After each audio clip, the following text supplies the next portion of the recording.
Hey everybody, Ed here with the Digital Digest, and today I wanted to give you guys an in-depth review of the Sony Tablet S. Now this is of course my digitally digested segment rather than my initial impressions, which I did in the past. So we're going to go through all the paces on this device and really talk about whether or not this 16 gig tablet is worth its $500 price point. Of course, there's also a 32 gig model that is priced at $600. They are both Wi-Fi only. They both sport standard Honeycomb hardware, a Tegra 2, Gig of RAM, Wi-Fi, BGNN, of course Wi-Fi only, data enabled tablets down the road supposedly at some point. Also Bluetooth, GPS, front and rear cameras, which actually I was impressed with, but I shouldn't be shocked. After all, Sony is a digital imaging company, so I did have higher expectations for what their onboard cameras would be capable of.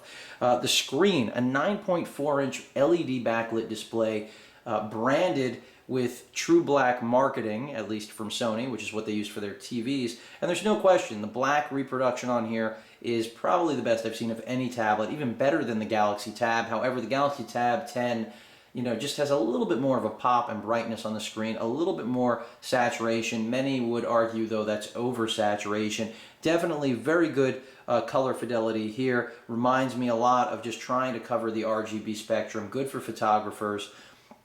I like it, no qualms. Like also the fact that it is a 9.4-inch display, unlike the conventional 10.1, so a little higher pixel density and a much easier form factor, in my opinion, than any other tablet in its category of between 9 and 10 inches. As you know, iPad 9.7, all Honeycomb tablets 10.1. So nice to see a middle ground here. I'm not going to bring up the touchpad because it's not in the same league, obviously, in terms of pricing and the fact that it's discontinued.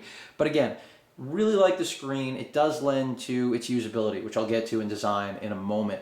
In terms of the specs that I've gone over, important things to point out, I'll show you on the left side as I did in initial impressions. You do have a USB host on there, which will allow you to use jump drives and flash drives. They have to be FAT32 formatted, as they do with all Honeycomb devices, but certainly good for storage expansion, kind of limitless.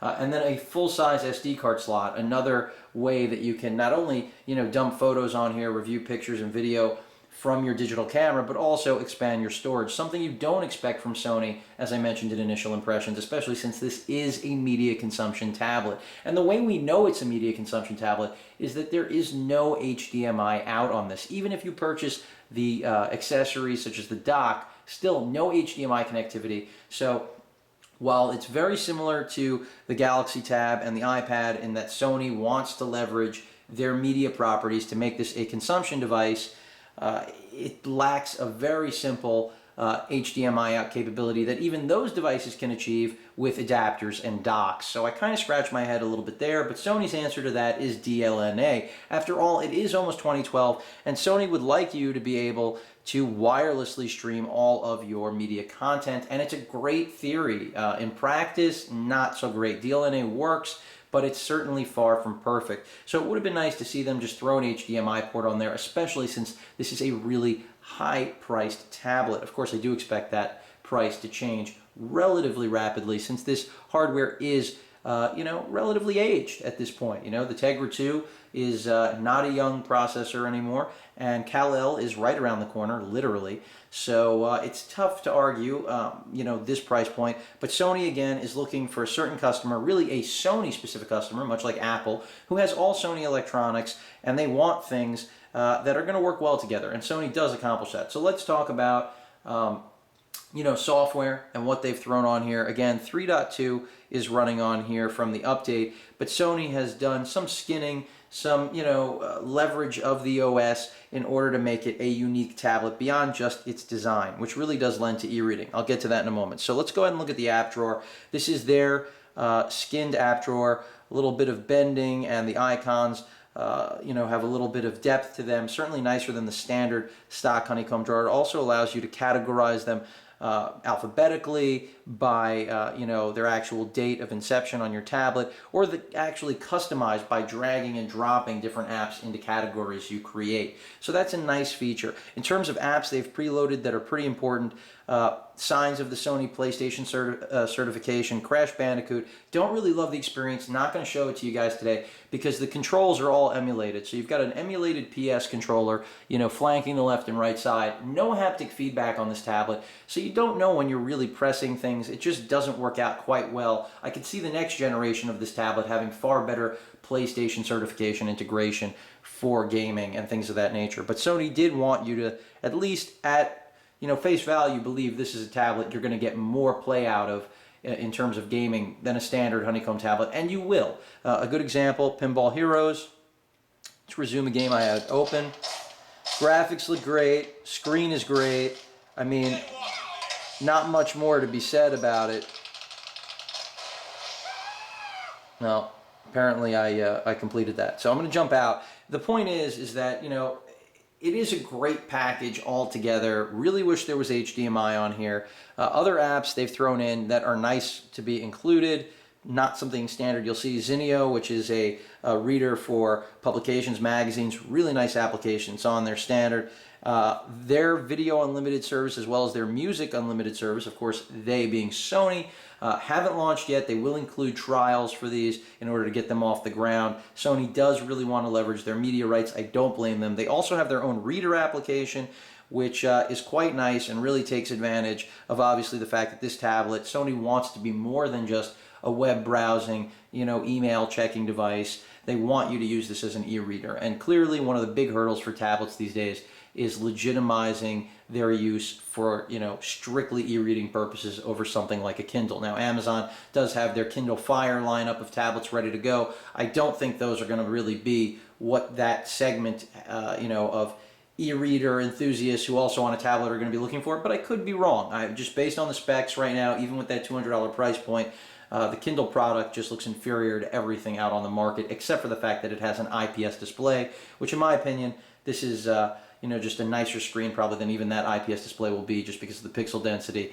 and that Sony True Black technology. But again, haven't seen the Amazon product, want to move away from it, but the point I was making clearly is that this is a bona fide e-reader. Sony does have their own e-reader store. It's been around for a long time. They've been making e-readers for a long time, so they want you to use this for really everything you could think of, from your video needs, music needs, to e-reading, something no other tablet except for really Apple directly does in terms of their own marketplace. So a very similar approach to media consumption.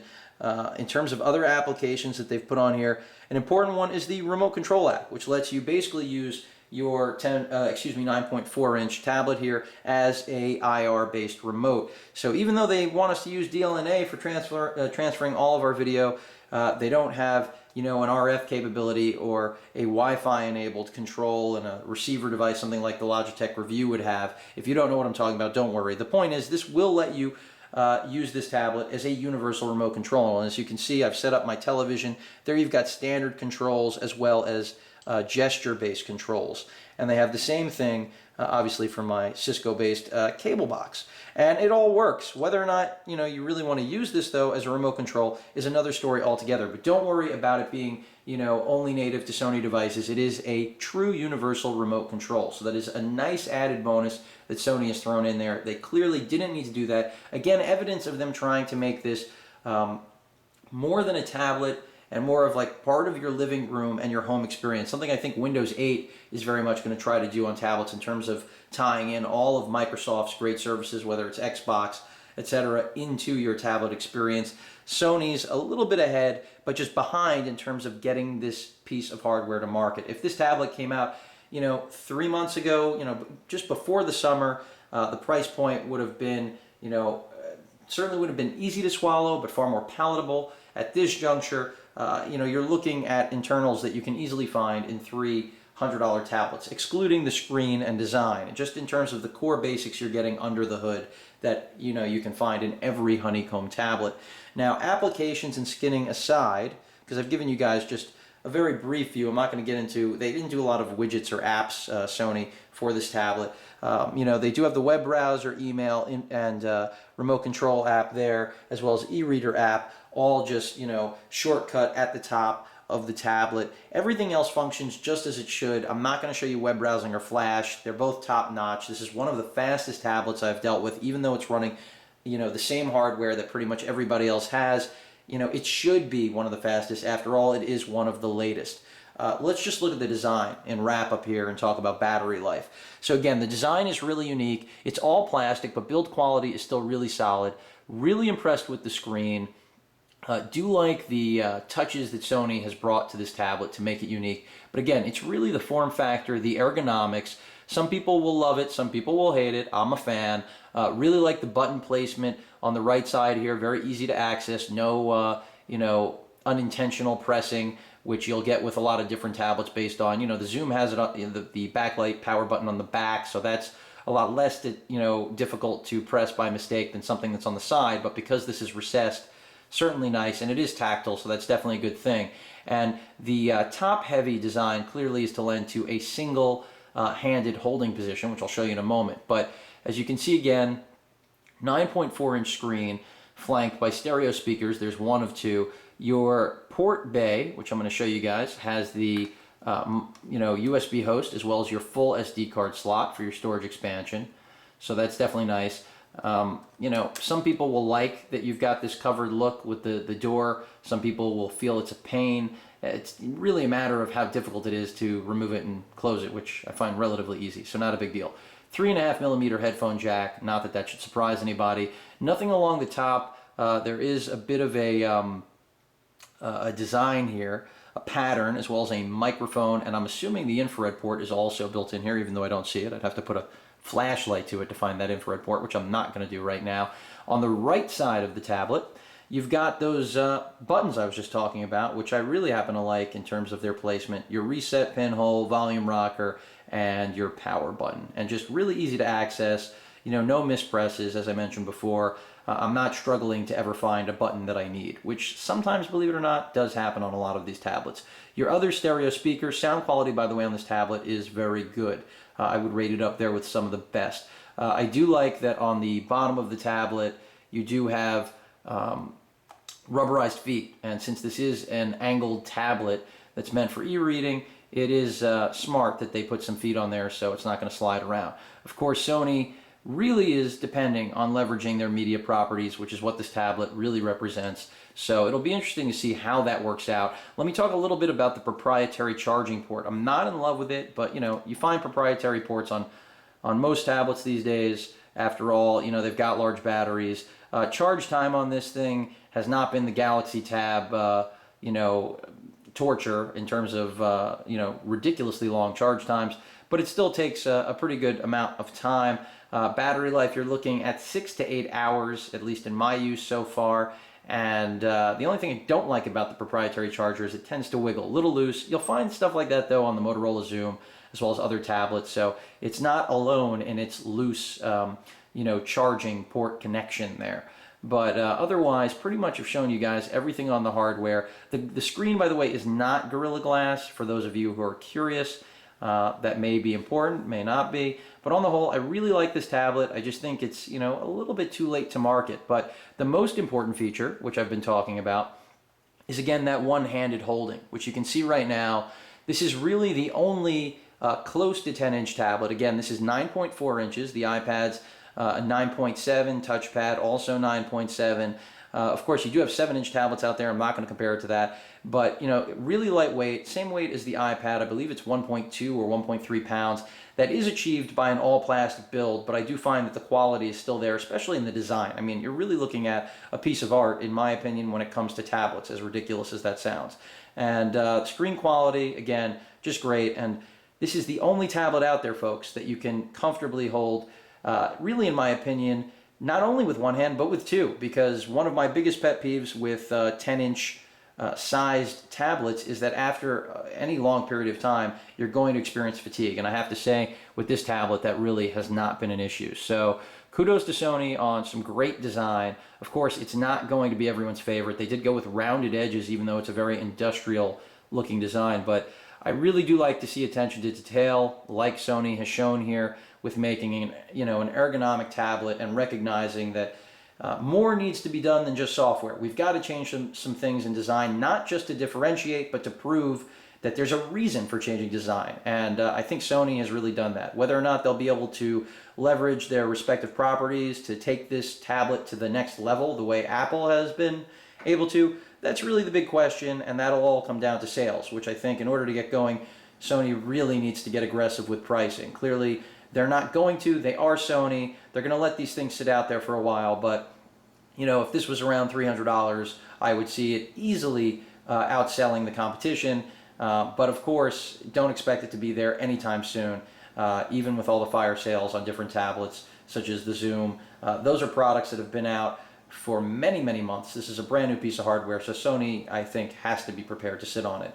And it's worth sitting on to a degree. Again, Kal-El is right around the corner, so if the bottom line question is, do I think it is worth its current price point? Absolutely not. You know, you can buy $300, $400 tablets with the same spec sheet, clearly not the same ergonomics, not the same one-handed, you know, holding capability, not the same storage expansion capability, and certainly not as good a screen, except for the Galaxy Tab.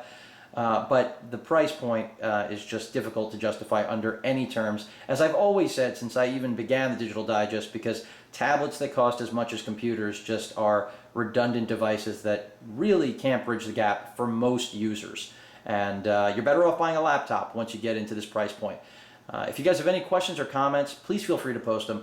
And of course, as usual, please feel free to subscribe. Later.